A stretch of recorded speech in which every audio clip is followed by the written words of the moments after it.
Hi there, boys and girls. My name is Jimmy Carl Black, and I'm the Indian of the group.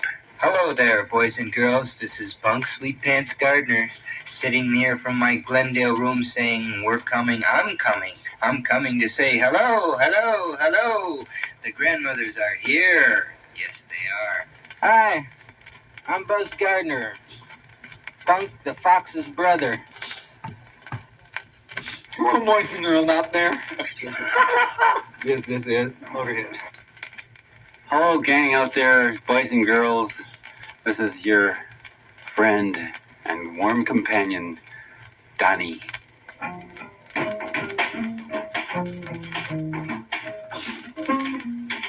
The snake sleeves.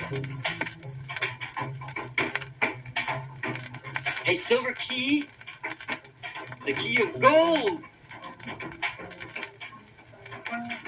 It's for the strong yet sensitive attuned ones. Hey, man, how come you just don't tell us your name, man? We all have to get together somewhat. Hey, why don't you just tell us your name, man? Man, I'm blowing this poetry. Shoddy it may be, but I'm blowing it. We all have to get it together somewhat. Well, how can anybody say Especially hello? some of you more outside types. How can you say hello to anybody? How can they say hello to you? You have your outside types.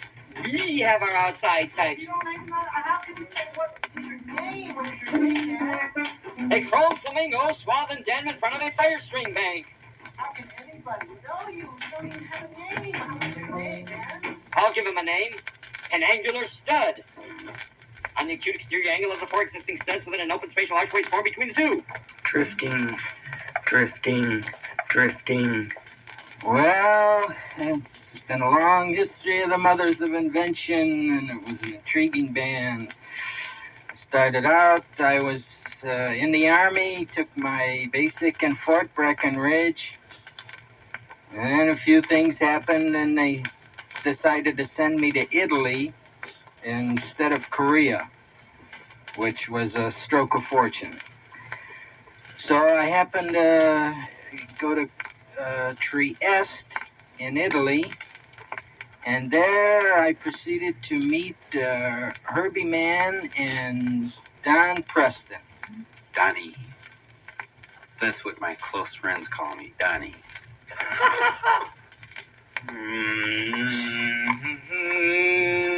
Here we come. Hi there, boys and girls. I was born in El Paso, Texas, February 1st, 1938. When I was a year old, I moved to Anthony, New Mexico, Texas, right on the New Mexico-Texas border. First 20 years of my life was spent there. In 1958, I moved to Wichita, Kansas, as I joined the Air Force. I started playing professionally in the nightclubs in 1958 in Wichita. 1962, I cut my first single with the Keys on Ultimate Records. It was called Stretch Pants in a Matter of Time. Are you taping? Yeah. Good and back? The above is a non-authorized validation, although the authorization is valid. How the fuck do I know? I'm illiterate. What happened though? It's like, just as he was about to do his thing, like they closed it. Really? I don't know if any of you out there have had an acid experience, but it'll take you right out of this world, and sometimes it's difficult to come back. I would look out for stuff like that. And now the big thing is PCP, and that'll just take you from here to eons and back. And if you ever come out of it in your right mind, you can feel yourself lucky, because most people can't hold a decent conversation, and they forget what you're talking about in a matter of seconds. And there are very few people that I know that has survived the PCP binge and come out of it as themselves. In 1964, I moved to California. 2 weeks after I got there, I met Roy Estrada and joined a band called the Soul Giants. We played for maybe 3 months, and our guitar player got drafted. Ray Collins was in the band at the time, and he knew of a guitar player by the name of Frank Zappa. Frank came and sat in with us and tried out with the band. We liked the way he played. 3 days later, he took the band over. Okay, I was about first starting high school in 1955. Frank was sitting out on the front lawn of the high school in a lotus position, playing an old box guitar that had been in a fire that he got from his uncle. The front of it was completely burnt. The fretwork was about 2 inches below the strings. And that's why Frank solos and doesn't play chords, because he couldn't push down far enough to play chords. So he learned how to solo. Drifting, drifting, drifting. The original Mothers of Invention consisted of Frank Zappa on guitar, Ray Collins on vocals, Roy Estrada on bass, Jimmy Carl Black on drums. About 3 or 4 months after we were playing, Henry Vestine of Canned Heat fame joined the band. MGM showed interest in signing the band. The day we got the contracts, Henry Vestine quit because Frank pulled out a piece of music that he had written called Who Are the Brain Police? And Henry just couldn't cut it. He didn't dig it at all. After Henry left, Elliott Ingbar joined the band. That's when we cut Freak Out.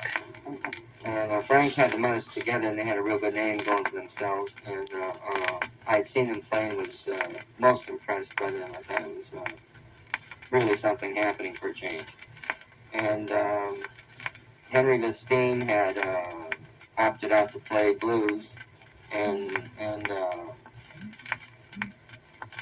someone told Frank, this friend of mine told Frank that he knew somebody who played the guitar. So I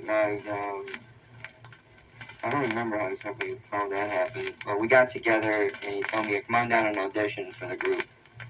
So I went down and auditioned, and they said it was cool, and then we played, learned the tunes, and recorded. I don't know if it was, I think it was before that. Ray, Jimmy Carl, and Roy was working at another club in Pomona. So the lead guitarist quit, and Ray knew Frank, so he invited Frank down to play. And that's when Frank kind of took over the group at that point. They were playing at a club called Broadside. And they did a few gigs here and there. And they were trying to decide a name, what the hell to call it. And they had Baby Ray and the Batman for a while, and a few other names I don't even remember. What I'd done, since we were working at the Studio Z in Cucamonga, Frank was staying at the studio, and I was going out to make some money, because I was helping my mom, and I was trying to help Frank at the same time. So I was working down in Huntington Beach, and I'd drive back up on the weekend, and I'd buy Frank, hamburgers and things like that so we could eat. Somehow it came about at that point. It was supposedly Mother's Day, and all the black guys around saying the group was really mothers, because of the way they were playing it. They were doing blues stuff and some off the wall shit at that point. And then that seems to be the way the name came about, the Mothers. But later on, it had to be changed because when they signed with Verve, MGM Verve, they said the name was too suggestive, so they had to change it or add something to it or invent something with it. So Frank just called it the Mothers of Invention. It took off. Yeah, the sessions were done at TKNG. I'm trying to think. It was 3 days. They do all the tracks and the music. And on the third day, the evening of the third day, the Freakout was recorded at night. And a lot of folks were turned loose in the studio. It was kind of like a new thing for the time. We cut Freakout in 3 days on a 4-track machine. That's all there was in those days. Right after cutting Freakout, we went to Hawaii for 1 month and played. When we came back, we went up to Frenchie's A Go-Go in Hayward, California. And at the end of that tour of that club up there, we went and played the first time at the Fillmore West. And that was the week that Freakout came out. We left and went on a tour, a mini tour, of which the first gig was in Washington, D.C., Detroit, and the final gig was in Dallas, Texas. These were all TV shows that we did. We really freaked them out. 1966, both Gardner, Don Preston, and Billy Mundy joined the band. Elliott left the band. Then we went in and cut absolutely free. At the first of that year, we left and moved to New York. When they saw what we were doing, they just didn't believe it, really. Bunch of freaks. And there I was, going with Donnie over to Frank's house to take a audition for the band with my arsenal of bassoon, clarinet, saxophone, flute.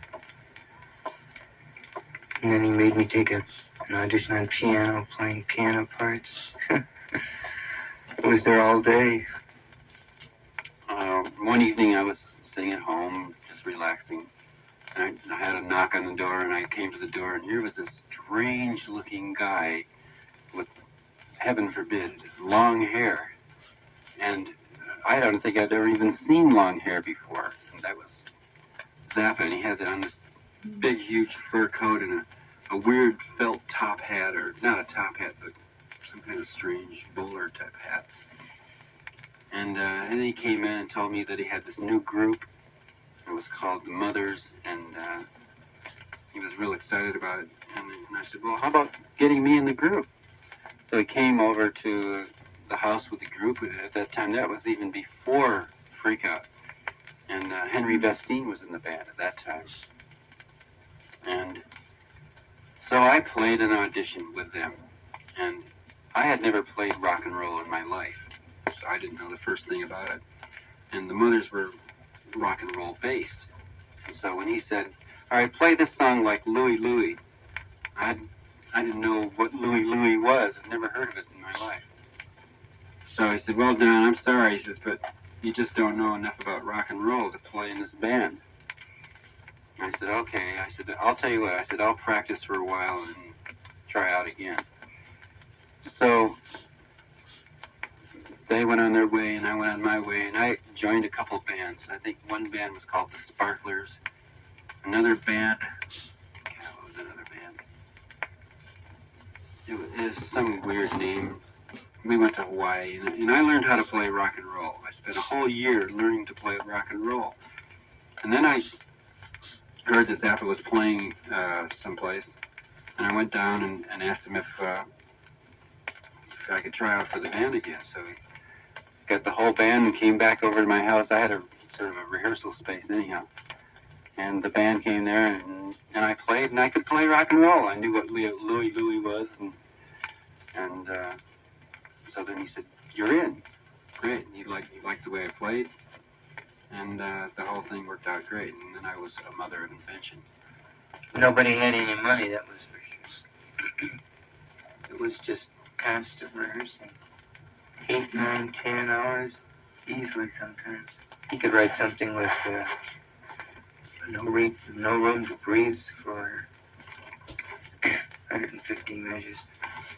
Yeah, there were certainly all these challenges there musically for an instrument to try and play. Then we went in and cut absolutely free. At the first of that year, we left and moved to New York. We played 6 months at the Garrick Theater in Greenwich Village on Bleecker Street. That's when the mothers really got into doing weird things to the audiences.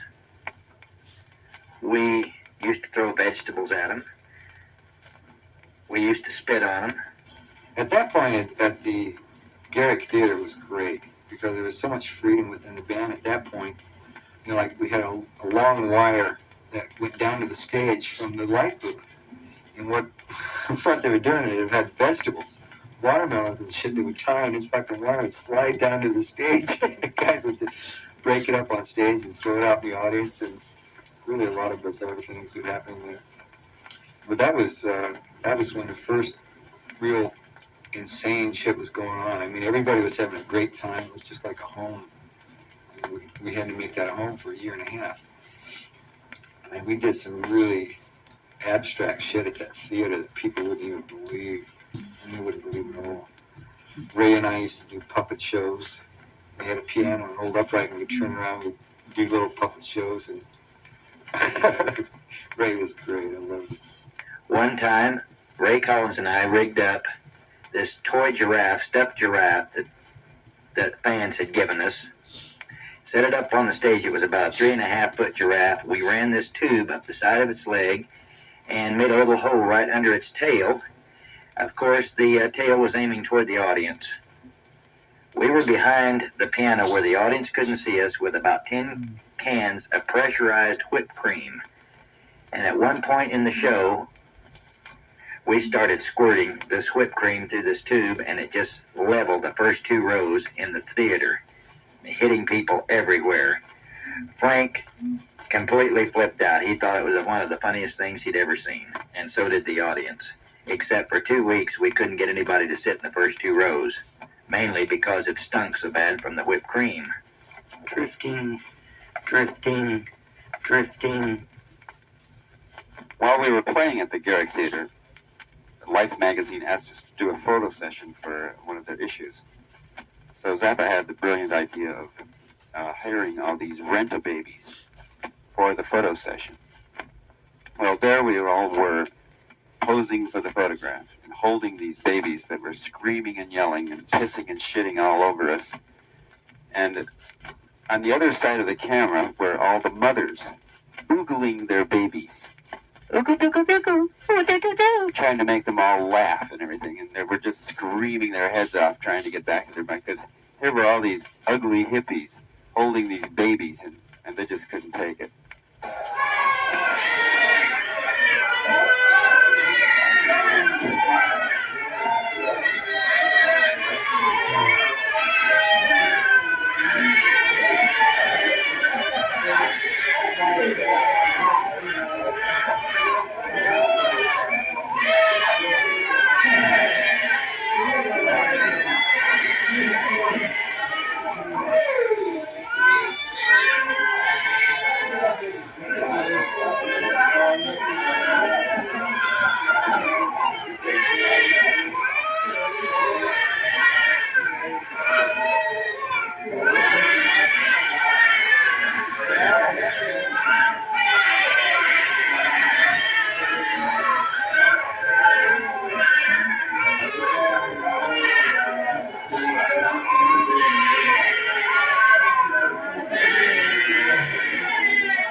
So as time went on, Don Preston got a job with Frank Zappa. And he was enlarging his band, and it wasn't soon after that that my brother started working with the Mothers of Invention.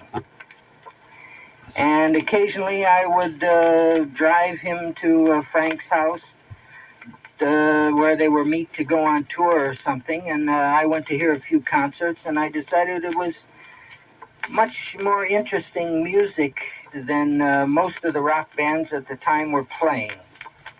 And I thought it might be fun to try it for a while, because the total of my experience had been mostly dance bands, traveling and playing for dances on the road. And this rock and roll thing was completely foreign to me.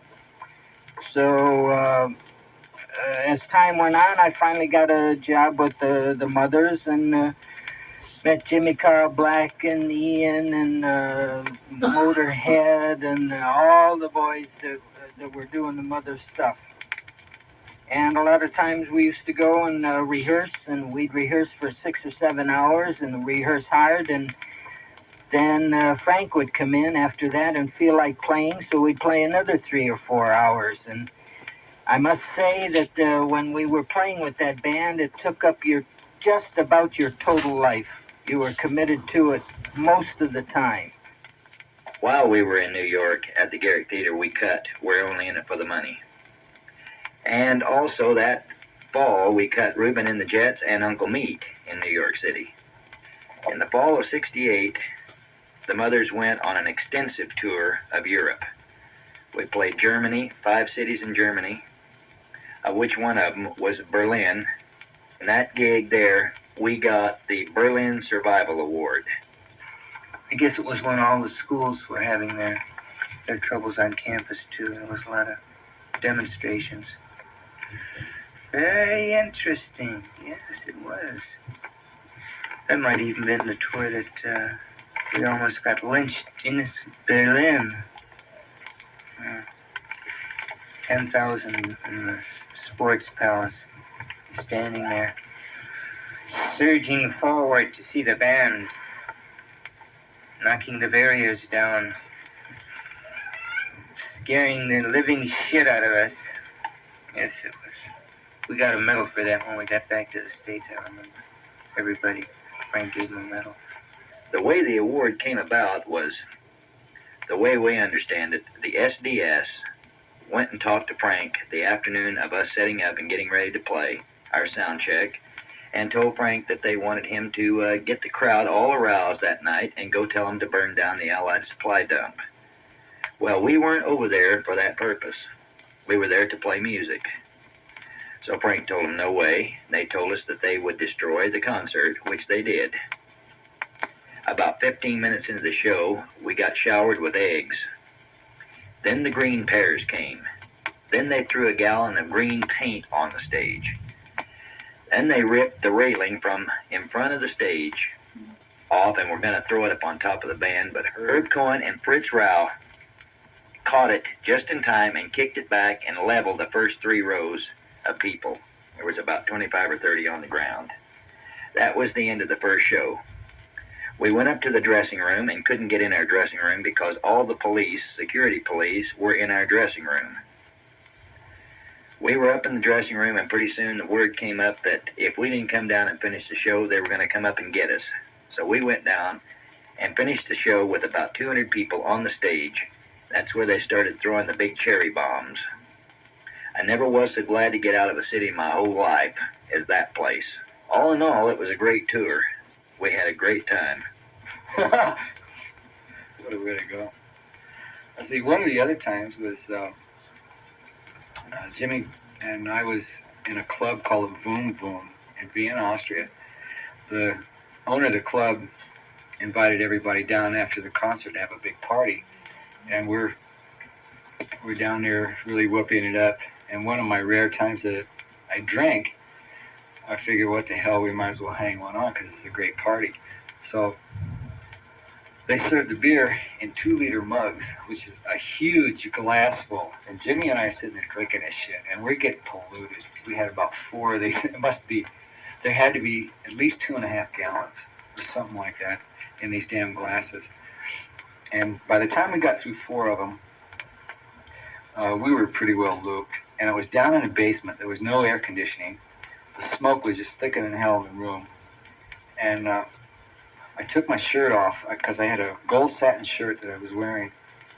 And I took it off, and Jimmy was just getting blotto falling all over everybody. And he kept saying, you got to get me back to the hotel, man. Promise me you won't leave me and get me to the hotel. I said, okay, I promise. I'll take you back. So about 4 o'clock in the morning, the club closed down. And I start looking around for my shirt, and somebody ripped it off. So here we are staggering back to the hotel at 4 o'clock in the morning, trying to figure out where in the hell the hotel was to start with. I was freezing my ass trying to hold Jimmy up. And we get back to the hotel, and you've got to have the key to the room opens the elevator in order to go up to the room. So we're hanging out down there, and we don't speak German, and I don't know how to say, I want the key to the room. So we're asking him, we're trying to explain, we need the key for the elevator to get up to the room.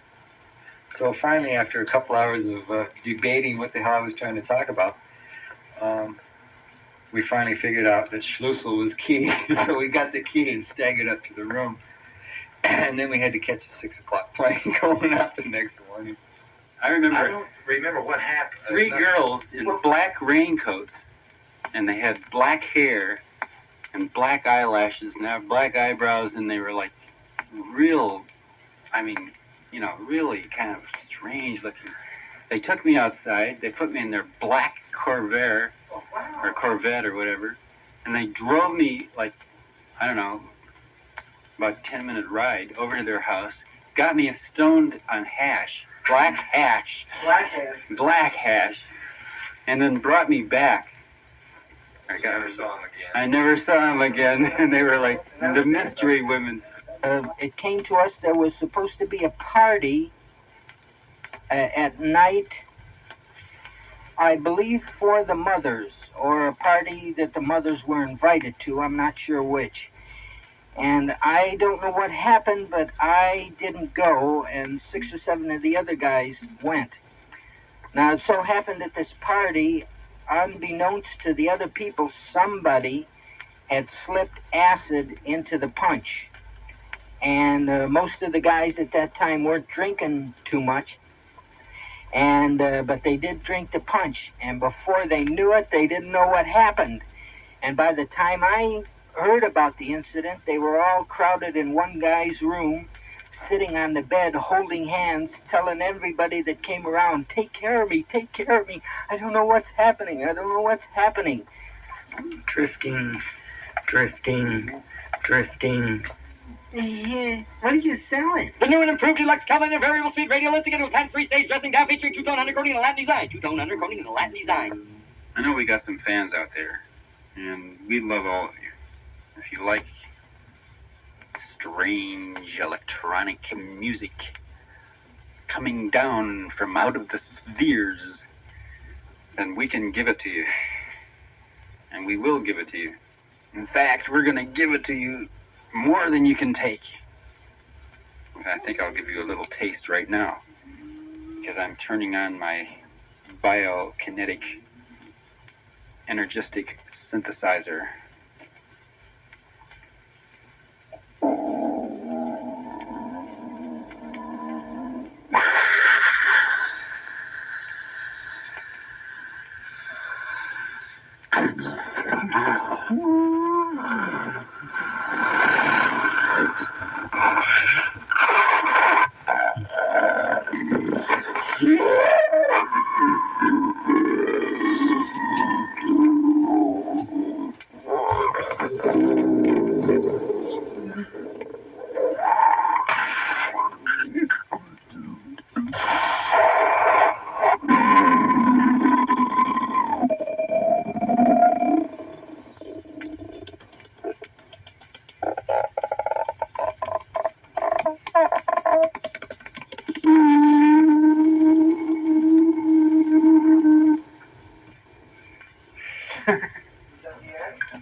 As drift off, watching the sunset, playing my flute, I want to say adieu, adieu.